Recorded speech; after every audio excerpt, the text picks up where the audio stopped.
সাবেক প্রধানমন্ত্রী ও বিএনপির চেয়ারপারসন বেগম খালেদা জিয়ার কবরে দোয়া ও শ্রদ্ধা জানাতে জিয়া উদ্যানে ভিড় করছেন দলীয় নেতাকর্মী সহ নানা শ্রেণী পেশার মানুষ। কেউ ফুল হাতে, কেউ নীরব প্রার্থনায় অংশ নিয়ে প্রয়াত এই নেত্রীর প্রতি সম্মান জানাচ্ছেন। খালেদা জিয়ার রেখে যাওয়া আদর্শেই হবে আগামীর পথ চলা প্রত্যাশা সবার।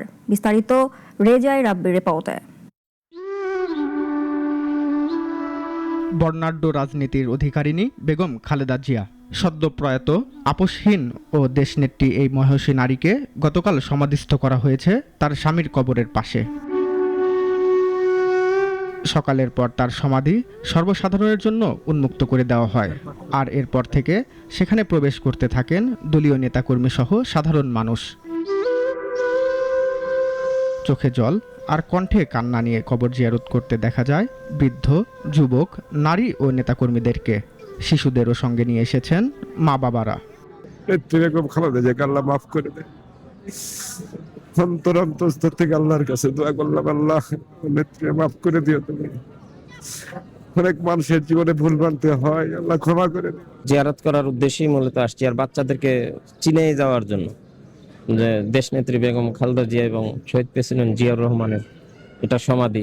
উনি নীতির প্রশ্ন কোনোদিন আপোষ করেন নাই, উনি যে কোনো সুবিধার বিনিময়ে নিজেকে জলাঞ্জলি দেন নাই। চিরবিদায় হয়ে গেছেন, কিন্তু প্রত্যেক মানুষের 18টি মানুষের হৃদয়ে উনি স্থান করে নিয়েছেন। কবর জিয়ারত করতে আসা অনেকেই প্রত্যাশা করছেন শহীদ জিয়াউর রহমান ও বেগম খালেদা জিয়ার আদর্শেই ভবিষ্যতে দেশ পরিচালনা করবেন তারেক রহমান। ওনাদের আদর্শকে ধারণ করে উনি দেশকে সামনের দিকে এগিয়ে নিয়ে যাবেন, এই প্রত্যাশা ওনার প্রতি।